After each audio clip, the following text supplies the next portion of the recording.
Electronics రంగంలో గత 20 సంవత్సరాలుగా నూజివీడులో ప్రభంజనం సృష్టిస్తున్నది శ్రీవత్స ఎలక్ట్రానిక్స్ నూజివీడు. మా వద్ద ఏసీలు, ఎల్ఈడి టీవీలు, ఫ్రిడ్జ్లు, వాషింగ్ మిషన్లు, కూలర్లు, మిక్సీలు, గ్రైండర్లు, ఫ్యాన్లు మొదలగు అన్ని రకాల మీ ఇంటికి కావలసిన ఎలక్ట్రానిక్స్ ఐటమ్స్ విజయవాడ మరియు ఆన్లైన్ ధరల కన్నా అతి తక్కువ రేట్లలో లభించును.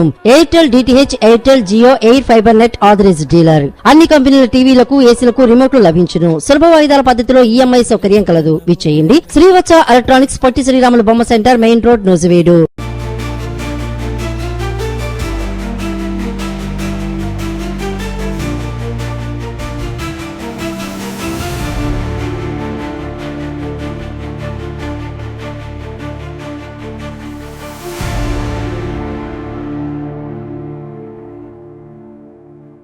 ఇరాన్ యుద్ధం త్వరలో ముగుస్తుంది. ట్రంప్ ప్రకటన. టెహరాన్ నాయకత్వం బలహీనమైందని వెల్లడి. నేవీ వైమానిక దళాలపై భారీ దాడులు. ప్రపంచవ్యాప్తంగా తీవ్ర ఆందోళనకు కారణమైన అమెరికా ఇరాన్ యుద్ధం ఇప్పుడు కీలక మలుపు తిరిగింది. అమెరికా అధ్యక్షుడు డొనాల్డ్ ట్రంప్ దేశానికి ఇచ్చిన తాజా ప్రసంగంలో ఈ యుద్ధం చాలా త్వరలో ముగుస్తుందని ప్రకటించడం ప్రపంచ దృష్టిని ఆకర్షించింది. గత కొన్ని వారాలుగా కొనసాగుతున్న ఈ ఘర్షణలో అమెరికా తన ప్రధాన లక్ష్యాలను దాదాపు సాధించిందని, ఇరాన్ సైనిక శక్తి గణనీయంగా తగ్గిందని ఆయన వెల్లడించారు. ఈ వ్యాఖ్యలు ఒకవైపు ఆశ కలిగిస్తే, మరోవైపు మధ్యప్రాచ్యంలో ఇంకా ఉద్రిక్త పరిస్థితులు కొనసాగుతున్నాయి. ముఖ్యంగా టెహరాన్ ప్రాంతంలో జరిగిన తాజా పరిణామాలు యుద్ధం తీవ్రతను స్పష్టంగా చూపిస్తున్నాయి. ఈ యుద్ధం మొదట అమెరికా మరియు ఇజ్రాయెల్ కలిసి ఇరాన్ పై చేసిన వైమానిక దాడులతో ప్రారంభమైంది. ఇరాన్ అణు సామర్థ్యాన్ని నియంత్రించాలనే లక్ష్యంతో అమెరికా ముందుకు వెళ్లింది. ప్రారంభం దశలోనే ఇరాన్లోని అనేక సైనిక స్థావరాలు, మిసైల్ కేంద్రాలు లక్ష్యంగా మారాయి. దీంతో ఇరాన్ కూడా తక్షణమే ప్రతిస్పందిస్తూ అమెరికా మిత్ర దేశాలపై దాడులు ప్రారంభించింది. ఈ విధంగా ఈ ఘర్షణ క్రమంగా పెద్ద యుద్ధంగా మారింది. అమెరికా వైమానిక దళాలు మరియు నౌకాదళం కలిసి భారీ స్థాయిలో ఆపరేషన్లు నిర్వహించాయి. ముఖ్యంగా టెహరాన్ పరిసర ప్రాంతాల్లో కీలక మౌలిక వసతులను ధ్వంసం చేయడం ద్వారా ఇరాన్ సరఫరా వ్యవస్థను దెబ్బతీశాయి.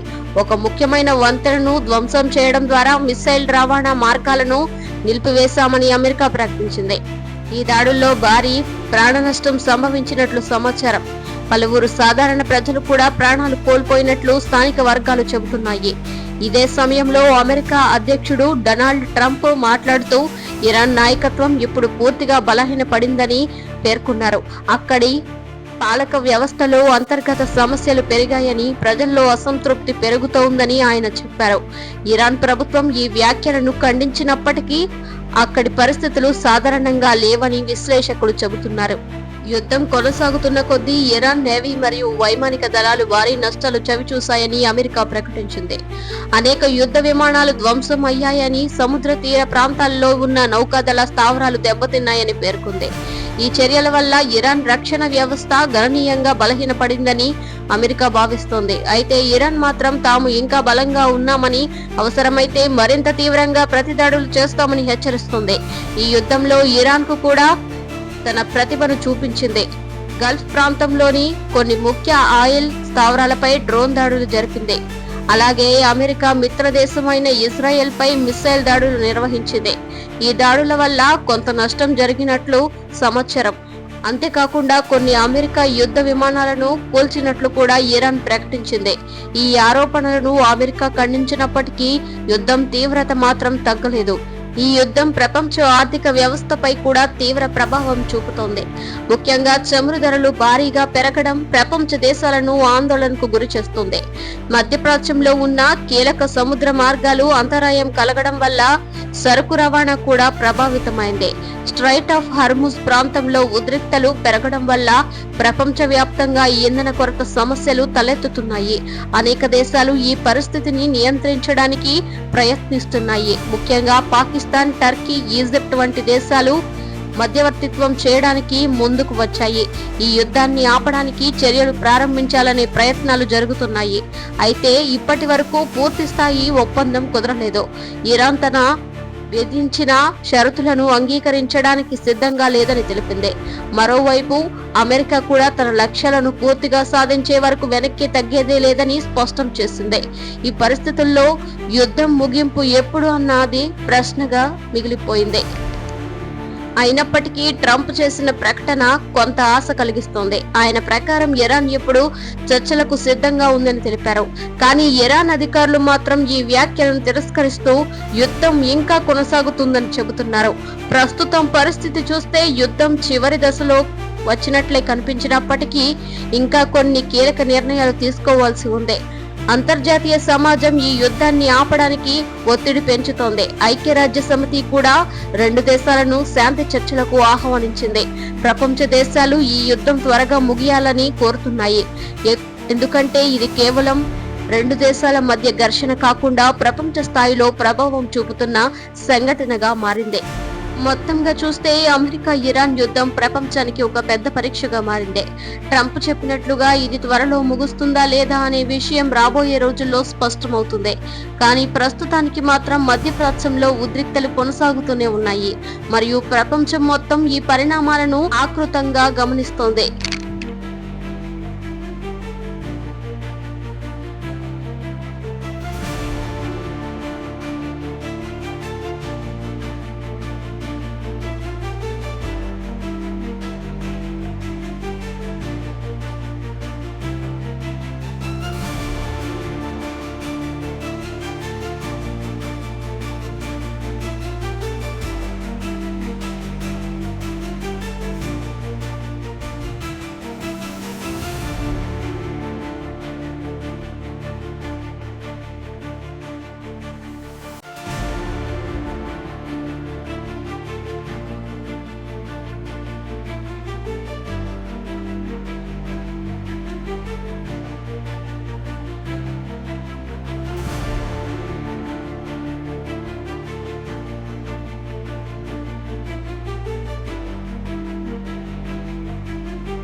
యుద్ధ ప్రభావం ప్రజలపై పడకుండా చూడాలి. ప్రధాని మోదీ సూచన. తప్పుడు ప్రచారాలను అడ్డుకునేందుకు ప్రత్యేక వ్యవస్థ అవసరమని వ్యాఖ్య. దేశంలో ప్రస్తుత పరిస్థితులను దృష్టిలో పెట్టుకొని యుద్ధ ప్రభావం సాధారణ ప్రజలపై పడకుండా జాగ్రత్తలు తీసుకోవాలని ప్రధాని మోదీ స్పష్టమైన సూచనలు చేశారు. దేశ భద్రత, ప్రజల సంక్షేమం రెండూ సమానంగా ముఖ్యమని ఆయన పేర్కొన్నారు. ఇటీవలి ప్రపంచంలో చోటు చేసుకుంటున్న ఉద్రిక్త పరిస్థితులు, ముఖ్యంగా మధ్యప్రాచ్యంలో జరుగుతున్న యుద్ధ ప్రభావం భారతదేశం పైన పడే అవకాశం ఉందని నిపుణులు చెబుతున్న సమయంలో ప్రధాని చేసిన ఈ వ్యాఖ్యలు ప్రాధాన్యం సంతరించుకున్నాయి. యుద్ధం వల్ల ఆర్థికంగా, సామాజికంగా ప్రజలు ఇబ్బందులు పడకూడదని, ముఖ్యంగా సాధారణ కుటుంబాలు ఇబ్బందులు ఎదుర్కోకుండా ముందస్తు చర్యలు తీసుకోవాలని ఆయన అధికారులకు ఆదేశించారు. దేశంలో ధరల పెరుగుదల, సరుకుల కొరత వంటి సమస్యలు తలెత్తకుండా జాగ్రత్తలు తీసుకోవాలని, ముఖ్యంగా ఇంధన, ఆహార పదార్థాలు సరఫరా నిరంతరం కొనసాగాలని సూచించారు. యుద్ధ ప్రభావం వల్ల ప్రపంచవ్యాప్తంగా చమురు ధరలు పెరిగే అవకాశం ఉందని, దాని ప్రభావం దేశంలో పడకుండా ముందుగానే ప్రణాళికలు సిద్ధం చేయాలని ఆయన చెప్పారు. కేంద్ర ప్రభుత్వం ఇప్పటికే ఈ దశ చర్యలు ప్రారంభించిందని అధికారులు తెలిపారు. ఇదే సమయంలో ప్రధాని మరో ముఖ్యమైన అంశంపై కూడా దృష్టి సాధించారు. తప్పుడు ప్రచారాలు, అపోహలు ప్రజల్లో భయాన్ని పెంచుతాయని, వాటిని కట్టడి చేయడం చాలా అవసరమని ఆయన స్పష్టం చేశారు. సోషల్ మీడియాలో మరియు ఇతర వేదికల ద్వారా వేగంగా వ్యాపిస్తున్న తప్పుదారి పట్టించే సమాచారాన్ని అడ్డుకోవడానికి ప్రత్యేక వ్యవస్థ ఏర్పాటు చేయాలని ఆయన సూచించారు. ఈ వ్యవస్థ ద్వారా నిజమైన సమాచారం మాత్రమే ప్రజలకు చేరేలా చూడాలని, అపోహలు వ్యాపించే అవకాశాన్ని తగ్గించాలని అధికారులకు సూచించారు. తప్పుడు వార్తలు ప్రజల్లో గందరగోళం సృష్టిస్తాయని, కొన్ని సందర్భాల్లో అనవసర భయాన్ని కలిగిస్తాయని ఆయన పేర్కొన్నారు. అందుకే ప్రతి సమాచారాన్ని ధృవీకరించి మాత్రమే ప్రజలకు చేరవేయాలని ఆయన సూచించారు. ఈ నేపథ్యంలో కేంద్ర ప్రభుత్వం సమాచార ప్రసార శాఖతో పాటు ఇతర విభాగాలతో సమన్వయం చేసుకుంటూ ఒక ప్రత్యేక యంత్రాంగాన్ని సిద్ధం చేస్తుంది. ఈ యంత్రాంగం 24 గంటలు పనిచేస్తూ సోషల్ మీడియా, టెలివిజన్, ఆన్లైన్ వేదికలపై వచ్చే సమాచారాన్ని పరిశీలిస్తుంది. తప్పుడు వార్తలు వెంటనే గుర్తించి వాటిని ఖండించే చర్యలు తీసుకుంటుంది. అవసరమైతే చట్టపరమైన చర్యలు కూడా తీసుకునే అవకాశం ఉందని అధికారులు తెలిపారు. ప్రజలు కూడా ఇది బాధ్యతగా వ్యవహరించాలని ప్రధాని కోరారు. నిర్ధారణ లేని వార్తలు నమ్మకూడదని, వాటిని ఇతరులతో పంచుకోకూడదని సూచించారు. ప్రభుత్వ అధికారిక వేదికల ప్రకారం వచ్చే సమాచారాన్ని మాత్రమే విశ్వసించాలని ఆయన తెలిపారు. ఇదే సమయంలో దేశ భద్రతా వ్యవస్థను మరింత బలోపేతం చేయాలని కూడా ఆయన సూచించారు. సరిహద్దుల్లో అప్రమత్తంగా ఉండాలని, అవసరమైతే అన్ని చర్యలు తీసుకోవాలని రక్షణ శాఖకు ఆదేశాలు ఇచ్చారు. దేశంలో ఎలాంటి అవాంఛనీయ పరిస్థితులు తలెత్తకుండా ముందుగానే సిద్ధంగా ఉండాలని ఆయన పేర్కొన్నారు. యుద్ధ పరిస్థితులు ప్రపంచవ్యాప్తంగా అనిశ్చితిని సృష్టిస్తాయని, అలాంటి సమయంలో దేశం సిద్ధంగా ఉండడం చాలా ముఖ్యమని ఆయన అన్నారు. కేంద్రం మరియు రాష్ట్ర ప్రభుత్వాలు కలిసి పనిచేస్తేనే ప్రజలకు పూర్తి రక్షణ కలిగిస్తామని ఆయన తెలిపారు. ఈ నేపథ్యంలో రాష్ట్ర ప్రభుత్వాలకు కూడా కేంద్రం నుంచి మార్గదర్శకాలు పంపినట్లు సమాచారం. ప్రజలకు అవసరమైన అన్ని సేవలు నిరంతరం అందించాలని చూడాలని, ముఖ్యంగా ఆరోగ్యం, రవాణా, విద్యుత్ వంటి రంగాల్లో ఎలాంటి అంతరాయం లేకుండా చర్యలు తీసుకోవాలని సూచించారు. అలాగే వ్యాపార రంగం, పరిశ్రమలు కూడా ప్రభావం కాకుండా ఉండేందుకు ప్రత్యేక చర్యలు తీసుకుంటున్నారు. చిన్న వ్యాపారులు, రైతులు ఇబ్బందులు పడకుండా వారికి అవసరమైన సహాయం అందించాలని కూడా ప్రభుత్వం భావిస్తోంది. యుద్ధ ప్రభావం వల్ల దేశ ఆర్థిక వ్యవస్థ దెబ్బతినకుండా ముందుగానే చర్యలు తీసుకోవడం చాలా అవసరమని నిపుణులు చెబుతున్నారు. ఈ నేపథ్యంలో ప్రధాని తీసుకున్న నిర్ణయాలు కీలకంగా మారాయి. మరోవైపు ప్రజల్లో అవగాహన పెంచడం ద్వారా చాలా ముఖ్యమని ప్రభుత్వం భావిస్తోంది. యుద్ధ పరిస్థితులపై సరైన సమాచారం అందించడం ద్వారా ప్రజలు భయపడకుండా ఉండగలుగుతారని అధికారులు చెబుతున్నారు. మీడియా కూడా బాధ్యతగా వ్యవహరించాలని, నిజమైన సమాచారాన్ని మాత్రమే ప్రసార చేయాలని ప్రభుత్వం కోరుతుంది. ఈ పరిస్థితుల్లో ప్రతి ఒక్కరూ జాగ్రత్తగా ఉండాలని, అనవసరంగా భయపడకూడదని, ప్రభుత్వ సూచనలు పాటించాలని ప్రధాని మోదీ ప్రజలకు విజ్ఞప్తి చేశారు. మొత్తం మీద చూస్తే యుద్ధ ప్రభావాన్ని తగ్గించడానికి ప్రభుత్వం అన్ని విధాలుగా చర్యలు తీసుకుంటుంది. తప్పుడు ప్రచారాలను అడ్డుకునేందుకు ప్రత్యేక వ్యవస్థ ఏర్పాటు చేయడం ద్వారా ప్రజల్లో నమ్మకం పెంచాలని భావిస్తోంది. రాబోయే రోజుల్లో ఈ చర్యలు ఎంతవరకు ఫలిస్తాయో అన్నది చూడాలి. కానీ ప్రస్తుతానికి మాత్రం ప్రభుత్వం పూర్తి అప్రమత్తంగా ఉందని, ప్రజలు భద్రతకు ప్రాధాన్యం ఇస్తోందని స్పష్టంగా కనిపిస్తోంది.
నేడు రాజ్యసభ ముందుకు అమరావతి చట్టబద్ధ బిల్లులు చర్చించి ఆమోదం తెలపనున్న ఎగువ సభ. పోస్ట్ ఫ్యాక్టో రాటిఫికేషన్ కు మంత్రివర్గం సిద్ధం. దేశ రాజకీయాల్లో కీలక పరిణామంగా మారిన అమరావతి రాజధాని అంశం మరోసారి చర్చల కేంద్రంగా మారింది. నేడు ఈ అంశానికి సంబంధించిన చట్టబద్ధ బిల్లు ఎగువ సభ అయిన రాజ్యసభ ముందుకు తీసుకురానున్నారు. ఈ బిల్లుపై విశ్లేషణాత్మకంగా చర్చ జరిపి ఆమోదం తెలపాలని కేంద్ర ప్రభుత్వం భావిస్తోంది. ముఖ్యంగా ఈ బిల్లుకు పోస్ట్ ఫ్యాక్టో రాటిఫికేషన్ ఇవ్వాలని మంత్రివర్గం నిర్ణయించినట్లు సమాచారం. గతంలో తీసుకున్న నిర్ణయాలకు చట్టబద్ధత కల్పించేందుకు ఈ ప్రక్రియను చేపడుతున్నట్లు తెలుస్తోంది. ఈ పరిణామం రాజకీయంగా, పరిపాలనా పరంగా చాలా ప్రాధాన్యాన్ని సంతరించుకుంది. అమరావతి రాజధాని నిర్మాణం గత కొన్ని సంవత్సరాలుగా చర్చకు దారితీసిన విషయం తెలిసిందే. ఆంధ్రప్రదేశ్ విభజన తరువాత కొత్త రాజధానిగా అమరావతి ప్రకటించిన విషయం తెలిసిందే. అప్పటి నుంచి ఈ ప్రాంతంలో అభివృద్ధి పనులు ప్రారంభమయ్యాయి. అయితే మధ్యలో పాలనా మార్పులు, విధాన మార్పులు కారణంగా ఈ ప్రాజెక్టు కొంత మందగించింది. దీంతో ఈ అంశంపై అనేక వివాదాలు, చర్చలు జరిగాయి. రైతులు, ప్రజలు తమ అభిప్రాయాలను బహిరంగంగా వ్యక్తం చేశారు. ఈ నేపథ్యంలో ఇప్పుడు కేంద్రం ఈ అంశంపై స్పష్టమైన నిర్ణయం తీసుకోవాలని భావిస్తుంది. ఈ బిల్లును చట్టబద్ధం చేయడం ద్వారా అమరావతి అభివృద్ధికి ఇది ఒక దిశానిర్దేశం ఇవ్వాలని కేంద్రం యోచిస్తోంది. నేడు రాజ్యసభలో ఈ బిల్లును ప్రవేశపెట్టిన తరువాత సభ్యుల మధ్య విస్తృతంగా చర్చ జరిగే అవకాశం ఉంది. అధికార పక్షం ఈ బిల్లును సమర్థిస్తూ అభివృద్ధి అవసరాన్ని ప్రస్తావించనుంది. మరోవైపు ప్రతిపక్షాలు తమ అభిప్రాయాలను వెల్లడిస్తూ కొన్ని సవరణలు సూచిస్తే అవకాశం ఉంది. ముఖ్యంగా ఈ బిల్లు ద్వారా రాష్ట్రానికి కలిగే ప్రయోజనాలు, ప్రజలపై పడే ప్రభావం వంటి అంశాలపై చర్చ జరగనుంది. అమరావతి ప్రాంతంలో భూములు ఇచ్చిన రైతుల సమస్యలు కూడా ఈ చర్చలో ప్రస్తావనకు వచ్చే అవకాశం ఉంది. వారికి ఇచ్చిన హామీలు అమలు, అభివృద్ధి పనులు వేగం వంటి అంశాలు ప్రధానంగా చర్చకు వస్తున్నాయని భావిస్తున్నారు. ఈ బిల్లుకు పోస్ట్ ఫ్యాక్టో రాటిఫికేషన్ ఇవ్వడం వెనుక ముఖ్య ఉద్దేశం గతంలో తీసుకున్న నిర్ణయాలకు చట్టబద్ధత కల్పించడం.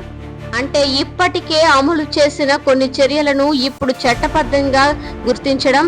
దీనివల్ల భవిష్యత్తులో ఎలాంటి చట్టపరమైన సమస్యలు తలెత్తకుండా ఉండే అవకాశం ఉంటుంది. మంత్రివర్గం ఈ అంశాన్ని పూర్తిగా పరిశీలించి ఈ నిర్ణయం తీసుకున్నట్లు సమాచారం. ఇదే సమయంలో ఈ బిల్లు ఆమోదం పొందితే అమరావతి అభివృద్ధి పనులు మళ్లీ వేగం పొందే అవకాశం ఉంది. పెట్టుబడులు పెరగడం, మౌలిక సదుపాయాలు అభివృద్ధి జరగడం వంటి అంశాలు ముందుకు కొనసాగుతాయని అధికారులు భావిస్తున్నారు. రాష్ట్ర ఆర్థిక పరిస్థితిపై కూడా ఇది సానుకూల ప్రభావం చూపుతుందని అంటున్నారు. మరోవైపు ఈ బిల్లుపై రాజకీయ వర్గాల్లో విభిన్న అభిప్రాయాలు వ్యక్తమవుతున్నాయి. కొందరు ఈ నిర్ణయాన్ని స్వాగతిస్తుంటే మరికొందరు ప్రశ్నలు లేవనెత్తుతున్నారు.